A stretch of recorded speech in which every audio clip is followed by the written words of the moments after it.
1919 का साल, ये साल हमारे भारत की आज़ादी की लड़ाई में एक बहुत बड़ा मोड़ लेकर आया था। हमारा भारत उस वक्त अंग्रेज़ों के कब्जे में था।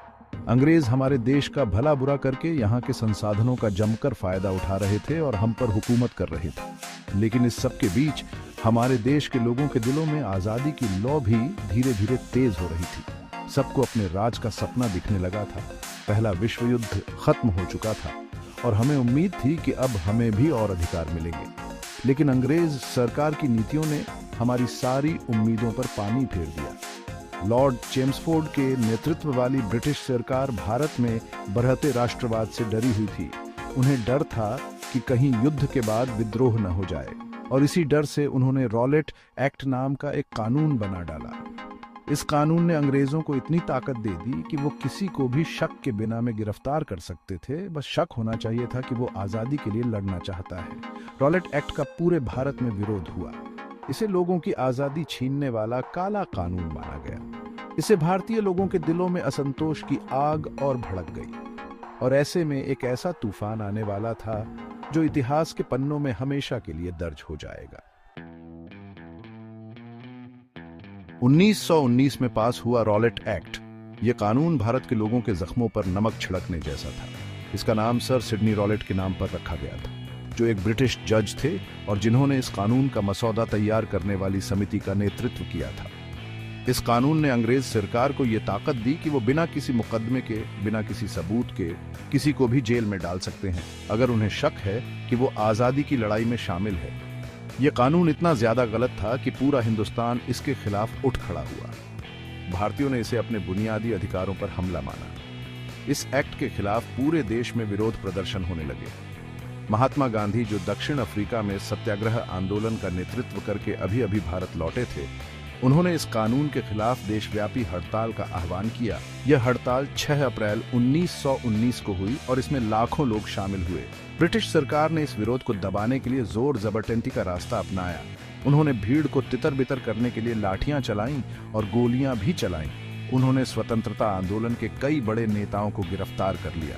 इनमें पंजाब के डॉ सैफुद्दीन किचलू और डॉ सत्यपाल भी शामिल थे।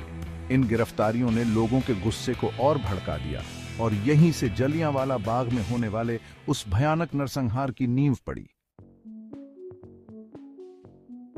13 अप्रैल 1919 का दिन बैसाखी का पर्व था, सिख भाइयों का एक बहुत बड़ा त्योहार। उस दिन पंजाब के अमृतसर में जलियांवाला बाग में एक बहुत बड़ी सभा थी।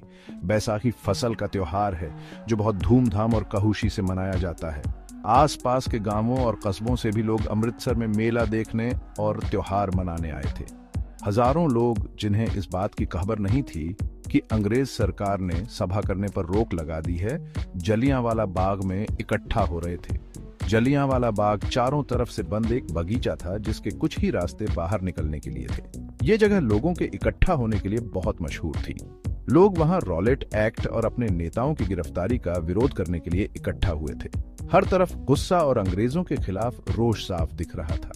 इस सभा में हर उम्र के लोग थे, बच्चे, बूढ़े, जवान, औरतें, मर्द, हर कोई। बहुत से लोग तो इस बात से भी अनजान थे कि वहां क्या होने वाला है।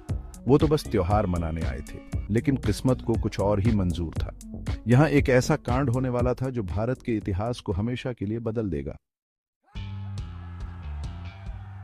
जलियांवाला बाग में जैसे ही शांतिपूर्ण सभा चल रही थी, ब्रिगेडियर जनरल रेजिनाल्ड डायर अपने साथ ब्रिटिश भारतीय सैनिकों को लेकर वहां पहुंच गया। डायर एक क्रूर अफसर था जो अपनी निर्दयता के लिए जाना जाता था।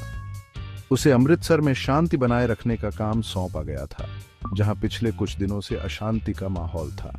बिना किसी चेतावनी के डायर ने अपने सैनिकों को निहत्थे लोगों पर गोलियां चलाने का आदेश दे दिया। लगभग 10 मिनट तक गोलियां चलती रहीं। सैनिकों ने भरी भीड़ पर अंधाधुंध गोलियां बरसाईं। लोगों के पास भागने का कोई रास्ता नहीं था। बाग के संकरे रास्ते मौत के कुएं में बदल गए, क्योंकि लोग गोलियों की बौछार से बचने के लिए इधर उधर भाग रहे थे। डायर का यह काम अचानक से लिया गया फैसला नहीं था। यह भारतीय लोगों को आतंकित करने के लिए की गई एक सोची समझी साजिश थी। बाद में उसने खुद कबूल किया कि उसका मकसद लोगों के दिलों में खौफ पैदा करना था। जलियांवाला बाग हत्याकांड एक भयानक घटना थी। इसने भारतीय मानस पर एक ऐसी छाप छोड़ी जो कभी मिट नहीं सकती। ब्रिटिश सरकार ने जो आधिकारिक आंकड़े बताए, उसके मुताबिक इस घटना में 379 लोग मारे गए थे, लेकिन असल में मरने वालों की संख्या इससे कहीं ज्यादा थी, करीब 1000 से भी ज्यादा। जलियांवाला बाग में हर तरफ लाशें बिछी हुई थीं, हर तरफ दर्द और चीखों का ही शोर सुनाई दे रहा था। हवा में बारूद की गंध और लोगों की चीखें गूंज रही थीं। इस नरसंहार से पूरे भारत और दुनिया में सनसनी फैल गई। इससे ब्रिटिश हुकूमत का क्रूर और अत्याचारी चेहरा बेनकाब हो गया। इस हत्याकांड ने अमृतसर और पंजाब के लोगों को अंदर तक तोड़ दिया। बेजुबान लोगों की लाशें, जिनमें औरतें और बच्चे भी शामिल थे, देखकर लोगों के रूह कांप उठी।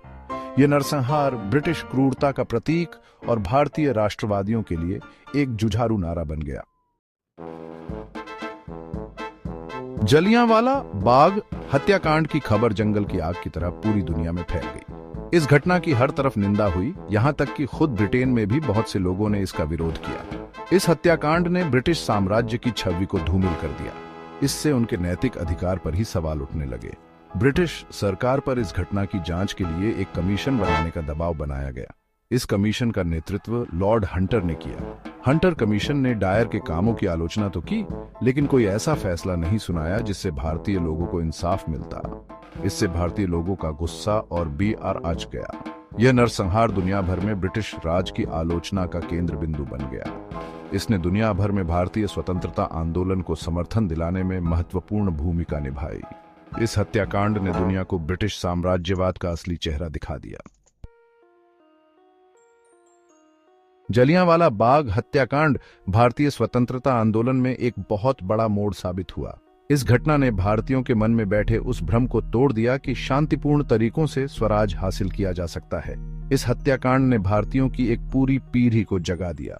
महात्मा गांधी, जो जलियांवाला बाग की घटना से बेहद आहत थे, उन्होंने 1920 में असहयोग आंदोलन शुरू किया। इस आंदोलन में ब्रिटिश सामानों, संस्थानों और सेवाओं का बहिष्कार करने का आह्वान किया गया। ये भारतीय स्वतंत्रता संग्राम में एक महत्वपूर्ण कदम था। इस हत्याकांड ने क्रांतिकारी राष्ट्रवाद को भी जन्म दिया। कई युवा भारतीय जो गांधी जी के अहिंसक तरीकों से मोहभंग हो चुके थे, उन्होंने हथियारबंद संघर्ष का रास्ता चुना। उन्होंने पूरी आजादी के लिए क्रांतिकारी संगठनों का गठन किया। जलियांवाला बाग हत्याकांड भारतीय इतिहास के सबसे काले अध्यायों में से एक है। यह हमें उपनिवेशवाद की क्रूरता और ताकत के नाम पर कैसे कैसे जुल्म ढाए जा सकते हैं, इसकी याद दिलाता है।